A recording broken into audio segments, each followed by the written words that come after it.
So still on parenting teenagers, and today we are looking at what next.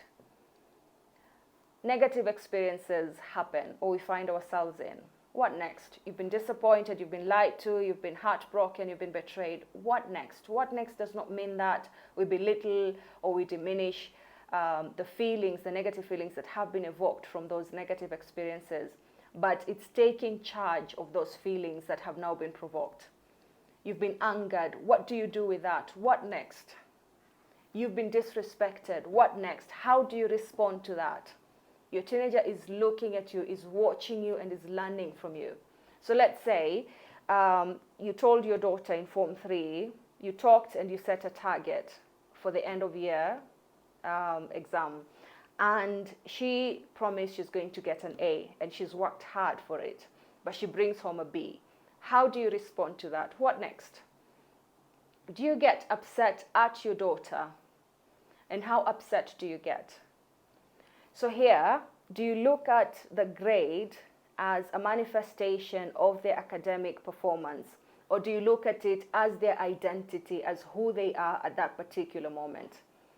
Such that your daughter is disappointing as a person. Not that what she did is disappointing, but who she is disappointing.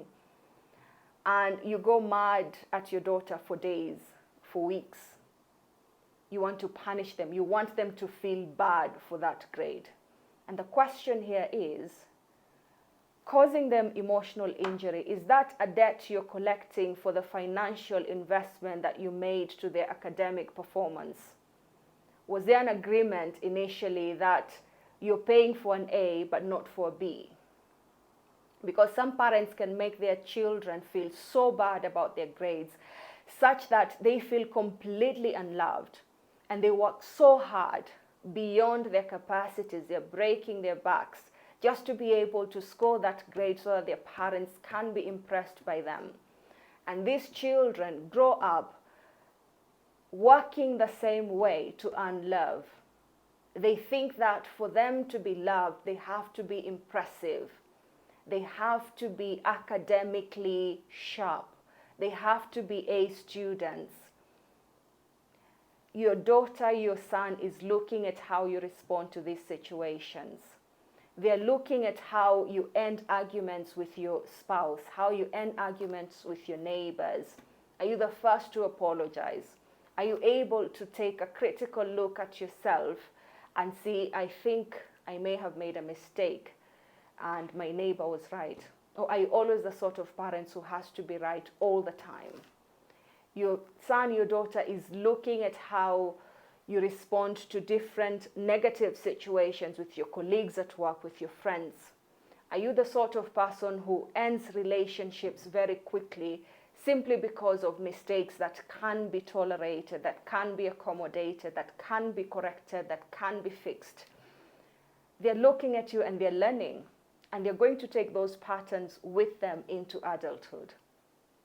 So what next? What do you do when something happens to you? What happens?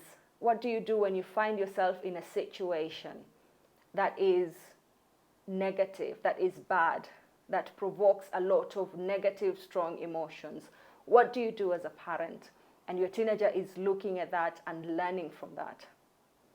So your friend has betrayed you at work. What next?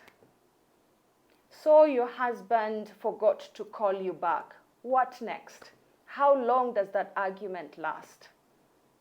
How do you go about it? Does the argument now become about the entire relationship, or do you confine it to the problem that you're facing at that particular moment?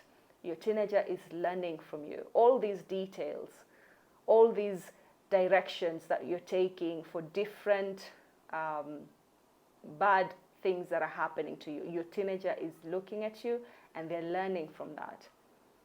So you decide as a parent what you're teaching your teenager. What next?